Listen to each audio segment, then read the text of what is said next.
Another glorious day on the Nile, my robust friend. I must tell you about the strange dream I had last night. You know those kind of dreams that seem just too real, more so a premonition of the future. Prepare yourself for a cosmic event that will shake the foundation of Egypt. Oh, do spare me the theatrics before I've had my morning reads, Croc.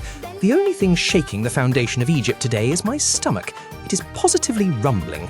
I'm famished. Yes, well, you had a rather dodgy ibis for supper last night.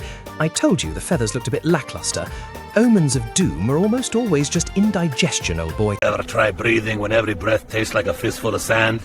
Yeah, that's my morning coffee. Sand in the snout, sand in the teeth. I sneeze, I make a sand castle, and the wind, oh, it never quits. Left, right, all day, just shoving the desert up my nostrils, real classy. Jesus, it's blowing a gale out there, and me antlers near took flight. Any chance of a pint that doesn't taste like dishwater? Or is that too much to be asking on a Thursday? You're in luck, Moglan. Got a fresh keg of stout on, smooth as a saint's whisper. Grand, because my nerves are hanging by a thread thinner than me Auntie Maureen's patience at Mass. The world calls it a kingdom. I call it a garden. Every canal I dug, every grain silo I filled, it was all to keep this green strip of life blooming in the desert. It is perfect, balanced, finally at peace.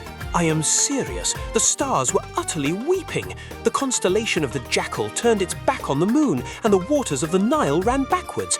It is an omen of unparalleled uncertainty and mayhem.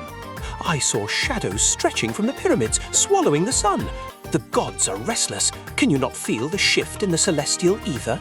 The only shift I feel is the current bringing in a rather lovely patch of water hyacinth. Look at it, perfectly crisp, a delightful vintage. Now, are you going to keep waffling on about the cosmos, or are you going to pass the salad?